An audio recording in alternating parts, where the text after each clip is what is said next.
일어나는 일들을 시간대별로 보여주는 첩보 영화입니다.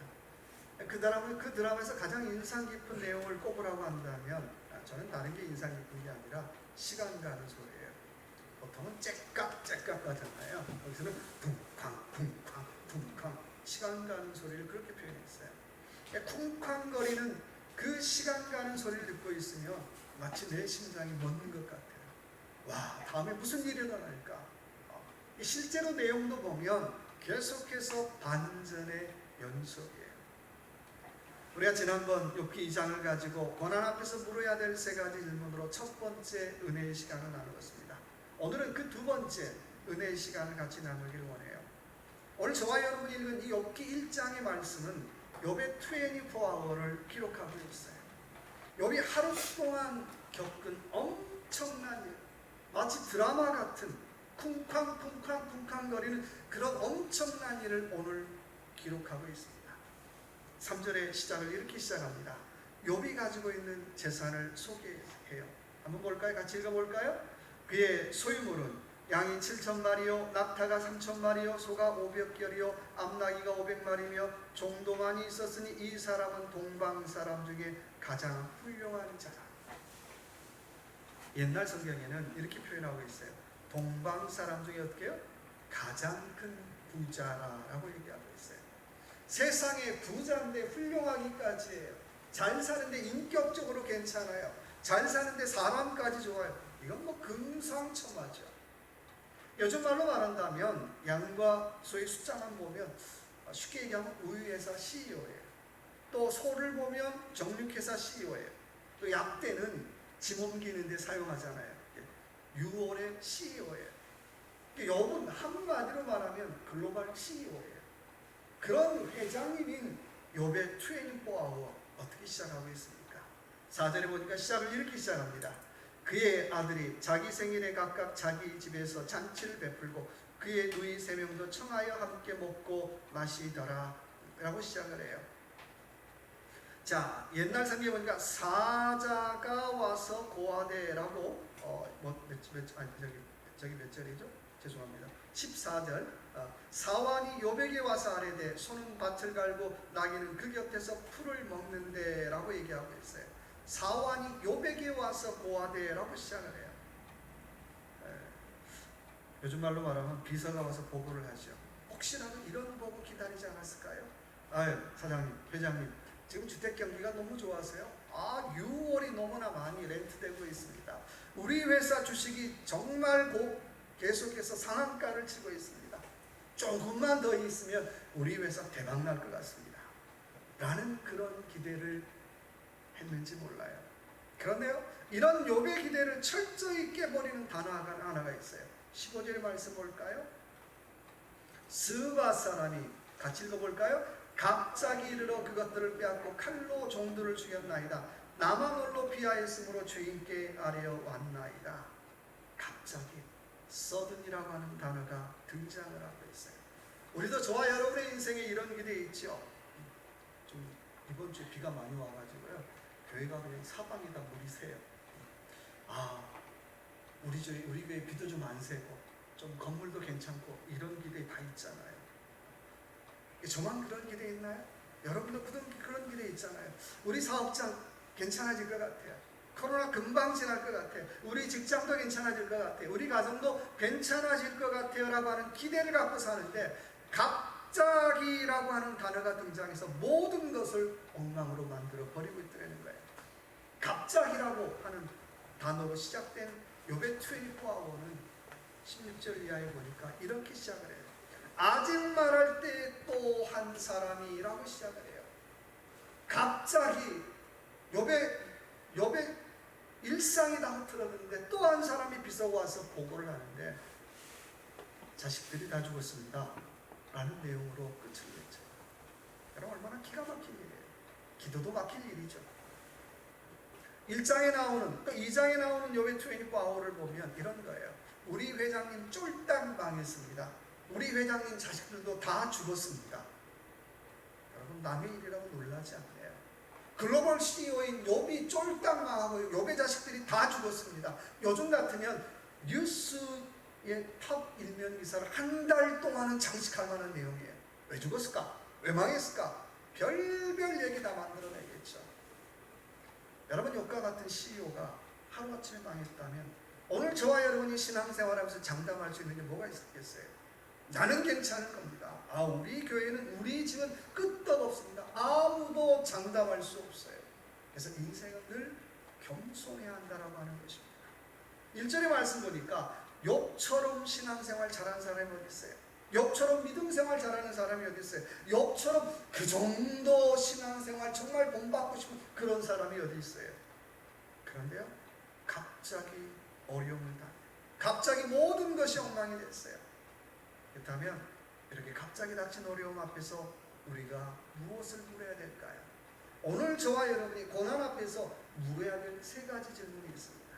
자, 그 질문 같이 한번 나눠봅시다. 자, 20절 한번 볼까요? 20절 같이 읽어볼까요? 욥이 일어나 겉옷을 찢고 머리털을 밀고 땅에 엎드려 예배하며. 자, 첫 번째 질문은 따라해 봅시다. 나는 무엇을 붙잡고 삽니까? 나는 지금 무엇을 붙잡고 사느냐는 거예요. 내 인생에 갑자기 서든이 어려움이 오면 나는 무엇을 붙잡고 사느냐는 것입니다. 목사님, 저 신앙이 괜찮거든요. 그래요? 내가 어려울 때 내가 붙잡는 것 보면 내 신앙의 수준을 알 수 있어요. 내 인생의 정체를 알 수 있어요.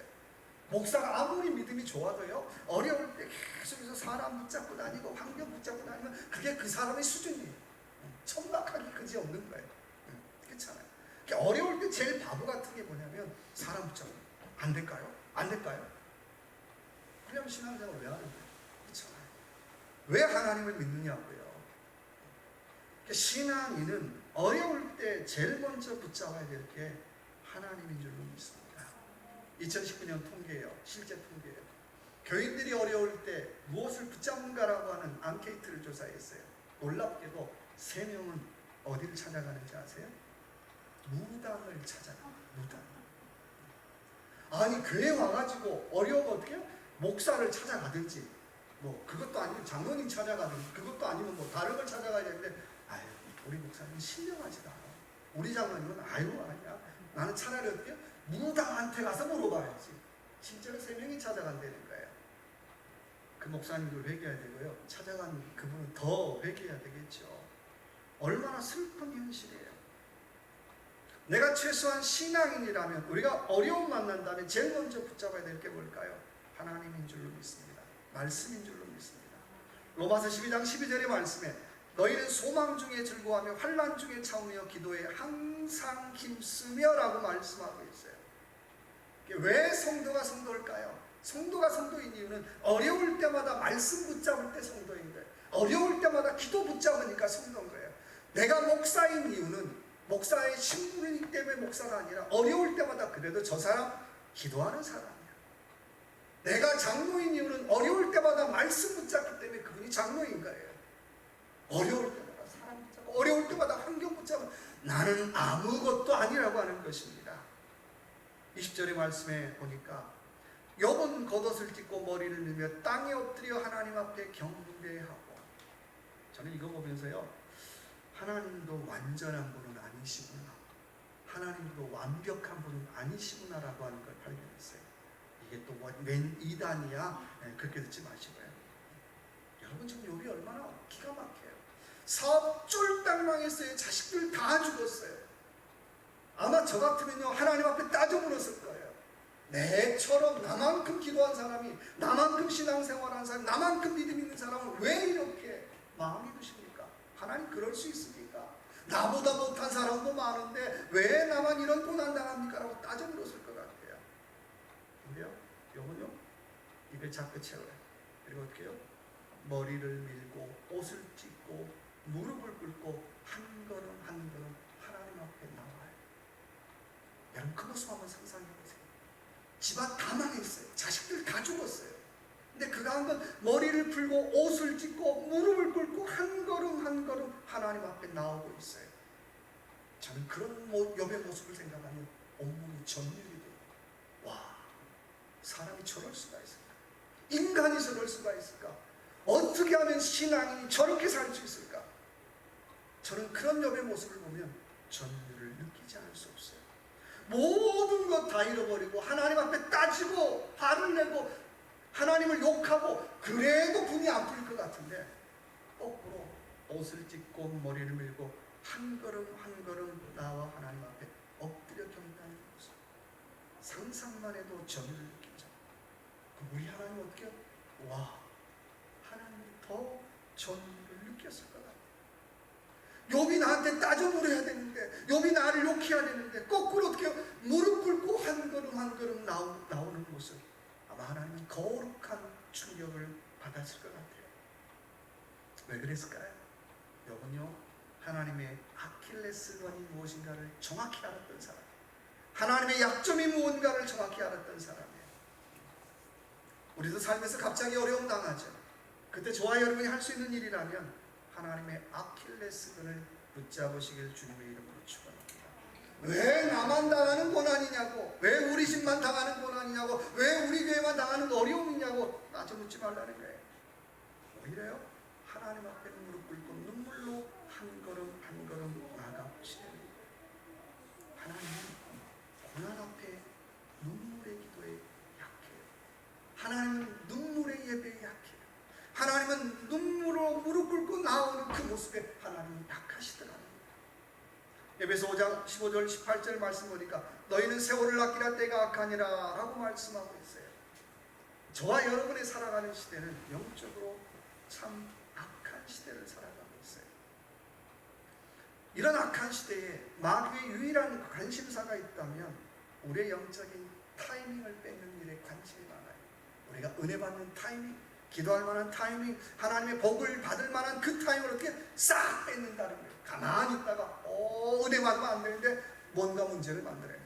복 받으면 안 되는데 시험거리를 줘요. 그 은혜 받을 만한 타이밍을 뺏는데 마귀는 전심전력이에요. 여러분, 야구에서 타이밍이 얼마나 중요합니까? 투수가 던지는 공에 타이밍을 뺏기면 아무리 잘 치는 타자도 어떻게 해요? 스트라이크 아웃 당해요. 마찬가지죠. 그렇듯 우리가 고난 앞에서도 원망과 시비와 탓으로 우리의 영적인 타이밍을 뺏기면 아무리 믿음 좋은 사람도 어떻게 스트라이크 아웃 당하는 거예요. 내 믿음 좋다고요? 아무런 의미 없어요. 내가 기도했다고 아무런 의미 없어요. 이미 삼진 아웃됐다라고 하는 것입니다. 그렇다면 오늘 저와 여러분이 해야 할 일이 있다면 그런 영적인 타이밍을 뺏기지 않기 위해서 우리는 내가 해야 할 일을 해야 한다는 것입니다. 제가 코로나 시대를 지나면서 저를 포함해서 많은 사람이 영적인 타이밍을 뺏기고 있는 것 같아요. 처음에 한 주 예배 안 드리면 목사님 어떻게 교회에서 예배를 안 드릴 수 있습니까? 나도 그랬어요. 근데 2주? 3주? 괜찮은 것 같아요. 이제는요 6개월 지나니까 아무도 얘기 안 해요. 1년 지나는 어떻게요? 더 아무도 얘기 안 해요.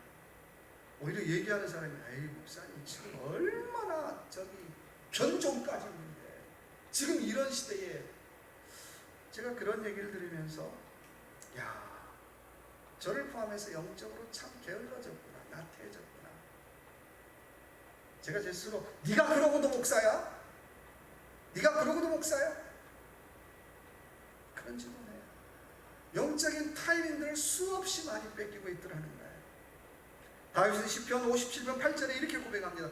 내가 새벽을 깨우리로다라고 고백하고 있어요. 나는 내가 힘들고 어렵지만 나는 영적인 타이밍을 놓치지 않고 살겠다라고 하는 고백이에요. 뒤에는 사울이 쫓아와요. 먹을 것이 없어요. 근데 하나님한테 원망하고 탓하고 불평하기보다는 오히려 하나님 앞에 어떻게 해요? 기도하면서 영적으로 새벽을 깨우겠다라고 하는 것입니다. 시간이라고 하는 말은 헬라어로 크노로스라고 하는 신의 모습을 얘기하고 있습니다. 크노로스라고 하는 신의 특징이 있다면 앞모습이 딱딱한 어금니를 2개 가지고 있어요. 크노로스는 어떻게 해요? 이 딱딱한 어금니로 모든 것 다 먹어치워요. 건강도 먹어치워요. 재물도 먹어치워요. 명예도 다 먹어치워요. 내가 붙잡고 소중하다 했던 그 모든 것들은 크노로스는 다 먹어치우더라는 거예요. 아우 괜찮을 건데 썩으니 갑자기 먹어치우더라는 거예요. 이런 상황 속에 우리 어떻게 해야 할까요? 원하기는 다시 한번 하나님 하나님의 아킬레스건. 고난 앞에 원망하고 탓하는 것이 아니라 하나님 내가 머리를 풀게요. 하나님 내가 무릎을 꿇을게요. 하나님 내가 기도의 무릎을 꿇고 눈물로 하나님 앞에 나아갈게요 라고 하는 그런 저와 여러분의 신앙 되시길 주님의 이름으로 축원합니다. 두 번째 질문은 우리 21절 볼까요? 이르되 내가 모태에서 알몸으로 나와 싸운즉 또한 알몸이 그리로 돌아가올지라 주신 이도 여호와시요 거두신 이도 여호와시오니 여호와의 이름이 찬송을 받으실지니이다 하고, 두 번째 질문 한번 따라해 봅시다. 나는 내 사명을 알고 삽니까? 오늘 말씀 보니까 뭐라고 얘기하고 있어요? 내가 알몸으로 왔다가 알몸으로 갈 건데 중요한 건 뭐가 중요해요? 여호와의 이름이 찬송 받으시면 된다는 거예요. 하나님의 영광이 드러나면 된다는 거예요. 우리는 그러죠. 목사님 내 자존심이 상했습니다. 자존심 상하고 저도 자존심 있잖아요. 근데요, 그게 중요한 게 아니라 하나님의 영광이 드러났냐라고 하는 거예요. 하나님의 영광이 올려졌느냐라고 하는 것입니다. 이 말을 다른 말로 말하면 오늘 저와 여러분이 이 땅에 살아가는 존재 이유가 뭐냐는 거예요. 가끔 아내가 저한테 질문 던져요. 당신 왜 살아요? 왜 살아요? 참 중요한 질문이죠. 여러분 왜 살아요? 여러분 왜 삽니까? 목사님 그런 쓸데없는 질문 왜 하세요? 지금 살기도 바쁜데. 아니죠. 바쁘지만 내가 정말 왜 사는지 물어봐야 되잖아요. 내가 이 땅에 와서 왜 살다가 어디로 가는지 알고 가야 되잖아요. 오늘 오후에 어디로 가실래요? 아니네요. 그거 말고 정말 내 인생이 어디로 가는지 알고 가야 되잖아요. 오늘 21절의 말씀에 주신 자도 여호와시오 취하신 자도 여호와시오라고 고백하고 있어요. 욥이 인생의 고난을 겪어보니까 모두가 다 뭐라는 거예요? 하나님의 것이라는 거예요. 야, 내가 물질 내 건 줄 알았는데 이거 하나님의 것이네. 건강 내 건 줄 알아 하나님의 것이네. CEO 이거 내 건 줄 알았는데 하나님의 것이네 라고 고백하는 거예요. 이 말을 다른 말로 말하면 하나님의 것이 아닌 것이 없더라고 하는 것입니다. 그래서 불교는 뭐라고 얘기합니까? 공수래 공수거. 뭐라고 하죠? 빈손으로 왔다가 빈손으로 가는 인생이에요. 기독교는 뭐예요? 아니죠. 모든 것이 하나님의 것임을 깨닫고 내게 주신 것을 잘 쓰다가 하나님께로 돌아가는 인생이에요. 여러분이 쓰는 것 샘할 날이 있어요. 여러분이 사용하는 것 샘할 날이 있어요. 여러분이 누리는 것 분명히 샘할 날이 있어요. 그래서 하나님이 주신 것에는 공짜가 없어요. 그리스도인이 사용하는 것은 하나님이 우리에게 주는 투자라고 하는 거예요. 공짜가 없어요.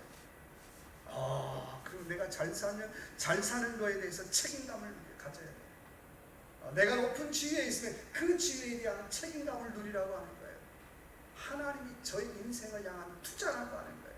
공짜가 아니라고 하는 것입니다. 이건 나만 잘 먹고 잘 살면 되는구나. 아니에요. 마태복음 25장에 달란트 비유가 나오죠. 하나님께서 주신 것을 우리가 얼마나 잘 사용했는가에 대해서 분명히 계산해요. 그래서 내게 주신 물질 내 것이라고 막 사용하면 안 돼요. 내게 주신 건강 내 것이라고 막 사용하면 안 돼요. 내게 주신 지위 내 것이라고 막 사용하면 안 된다는 거예요. 하나님께서 우리에게 주신 것은 우리에게 사명이 있어서 주신 것입니다. 사사기 12장에 보니까 사사시대를 살았던 수많은 사사들의 이름이 나와요. 입산, 엘론, 압돈, 여러분 이름도 생소하죠? 근데요, 그 사람들의 이력이래요. 아들이 40이요 나귀가 70마리의 자녀를 태우고 다녔다 그래요. 그 나귀는 지금 뭐예요? 왕이나 타고 다니는 그런 거예요. 나귀 70마리를 데려다가 자기 자녀들 다 태웠다는 거예요. 여러분 부러우시죠? 부러우신가요? 저는 그 다음이 궁금했어요. 그래서 어떻게 했다는 거야. 근데 그 다음에 하나님이 어떻게 해요? 노 코멘트. 하나님이 한마디. 와 부럽다 그런데 하나님이 노 코멘트를 했는데, 여러분 하나님 앞에 축복받은 것이 중요한 것이 아니라 그 받은 축복으로 내가 무엇을 해야 했는가가 더 중요한 일이 되는 거예요. 그 받은 축복으로 얼마나 주님의 사명을 이루셨습니까? 누리고 있는 그걸로 얼마나 주님의 사명을 이루셨느냐는 거예요. 이 말 좀 더 쉽게 얘기한다면 하나님이 보시기에 내가 할 말 있는 인생이냐는 거예요. 괜찮은데? 저 목사 괜찮은데? 하나님이 보시기에 할 말 있는 인생이냐는 거예요. 하나님이 저와 여러분의 인생을 보고 no comment, 할 말 없어. 얼마나 불쌍한 인생이에요. 성도의 장례식에서 목사가 나 no comment, 얼마나 불쌍한 인생이에요. 가식적인 게 아니라 정말 할 말 있는 성도들 되시기 바랍니다. 어느 장로님이 돌아가셨는데요, 목사님이 아무런 할 말이 없어요. 겉으로 노 코멘트는 안 했는데 아무런 얘기 안 하는 거예요. 얼마나 불쌍해요. 저와 여러분의 인생이 하나님 앞에 정말 보시기에 할 말 있는 인생인가? 하나님이 나를 보시고 난 노 코멘트, 난 내 인생 보고 난 노 코멘트, 얼마나 불쌍한 인생이에요. 저와 여러분의 주신 사명을 망각하면 하나님 노 코멘트 하시는 거예요. 특수임무를 띈 부대원들은 하나같이 특수임무를 띠고 적진에 들어갈 때 그들의 사명이 뭔가요? 그거죠. 야, 임무 완수하기 전에 돌아올 생각하지 마라. 임무 끝나기 전에 돌아올 생각하지 마라. 여러분, 저와 여러분의 역할도 그런 거 아닐까요? 우리가 하나님의 일을 한다라고 하는 건, 이 땅에서 하는, 우리가 하나님의 일을 하는 건 영적인 특수 임무를 하는 거예요. 그래서 우리는 그 특수 임무를 마치기 전까지는 죽을 수가 없어요. 그래서 사명이 있는 사람은 사명이 다할 때까지 죽을 수가 없는 거예요. 내가 잘나서가 아니라 사명이 있습니다. 사명이 있는 날까지 살다가 어떻게, 사명 끝나는 날 어떻게 해요? 하나님 앞에 가는 거 제일 아름답잖아요. 근데 언제 갈지 몰라서 날마다 그런다고 생각해보면서 얼마나 불안해요. 바이올리니스트, 정경화가 바이올리니스트인가요? 네, 죄송합니다. 좀 무식해서. 바이올리니스트 정경화가 서울에서만 공연하는 게 아니라 지방에서도 초청을 받아서 지방도 내려가요. 때로는 한 20명, 30명 두고 연주를 할 때가 있대요. 이 사람들이 보고 아이고 참 아깝다. 세계적인 사람인데 어떻게 시골까지 와서 할까? 그러면 대충 해도 되잖아요. 근데 정경화가 참 대단한 것 중에 하나가 서울을 가든 시골을 가든 파리를 가든 어디를 가든 새벽 2시까지 리허설을 한대요. 몇 사람이 참석하는지 I don't care. 수천이든 수만이든 20명이든 10명이든 I don't care. 지금 자기에게 주신 사명, 자기에게 주신 일을 최선을 다해야 합니다. 누가 보든지 보지 않든지 간에 2시까지 연습하는 거예요. 여러분, 사명이 뭘까요? 누가 보든지 보지 않든지 그냥 내게 지금 주어진 일에 최선을 다하는 거예요. 목사가 보니까 잘해야지가 아니라 하나님 보시지. 하나님 보신다면 지금 한 사람 있어도 최선 다하는 거고 100사람 있어도 최선 다하는 거고 10,000명 있어도 최선 다하는 거, 똑같은 마음으로 하는 거예요. 아이고 보는 사람 없네. 아이고 대충 하지 뭐. 사명 아닙니다. 여러분, 지금 이 자리에서 최선 다하지 않으면요, 다른 데 가서 최선 다할 수 없어요. 지금 이 자리에서 잘 믿지 않으면 다른 곳에 가서도 잘 믿을 수 없다라고 합니다. 원하기는 지금 여러분에게 주신 사명, 지금 저에게 주신 사명, 그 사명 앞에 최선을 다하는 저와 여러분의 삶이 되시길 주님의 이름으로 축원합니다. 세 번째 질문은 우리 22절 같이 읽어볼까요? 이 모든 일에 욥이 범죄하지 아니하고 하나님을 향하여 원망하지 아니하니라. 아마 이 성경을 그냥 제 생각대로 썼다면 이 모든 일에 욥이 어떻게 해요? 성질났고 이 모든 일에 하나님을 향하여 어떻게 해요? 삿대질을 했더라. 이렇게 나와야 되잖아요. 근데요, 욥은 그러지 않았다는 거예요. 세 번째 질문이 있다면, 자 한번 따라합시다. 나는 얼마나 하나님의 뜻을 기다렸습니까? 나는 경거망동하지 않았느냐라고 하는 질문이에요. 자, 사업 쫄딱 망했어요. 자녀들 다 죽었어요. 근데 욥의 22절에 보니까 이 모든 일에 욥이 범죄하지 아니하고 이 모든 일에 하나님을 향하여 원망하지 아니하니라. 정말 대단하지 않아요? 참 대단하지 않아요? 우리하고 차원이 다른 사람이지 그게 아니라 대단하지 않아요? 모든 일, 헬라어로 파스라는 말이에요. 물파스 말고 그냥 파스라는 말이에요. 파스. 이 파스라는 말은 하나님의 뜻, 하나님의 섭리, 하나님의 계획, 하나님의 은혜라는 거예요. 내가 이 모든 일에 범죄하지 않겠다는 의미는 이 모든 일에 뭐가 담겨 있다는 거예요. 나는 알 수 없는데 하나님의 뜻이 담겨 있고, 나는 알 수 없는데 하나님의 은혜가 담겨 있고, 나는 알 수 없는데 하나님의 섭리가 담겨 있음을 오늘 여러분 고백하고 있는 것입니다. 사랑하는 성도 여러분, 인생이 내 마음대로 되든가요? 네, 코로나 때요, 내 마음대로 되는 거 하나도 없어요. 내 마음대로 된 것보다는 내 마음대로 되지 않은 것이 더 많아요. 그게 정상적이죠. 계획을 짜는데 내 마음대로 되지 않아요. 그때 저와 여러분이 해야 될 일이 있어요. 파스라고 외칩시다. 파스. 물파스 말고 파스. 내 계획보다는 어떻게 해요? 하나님의 계획이 크지. 내 뜻보다는 하나님의 뜻이 크지. 내 생각보다는 하나님의 생각이 크지.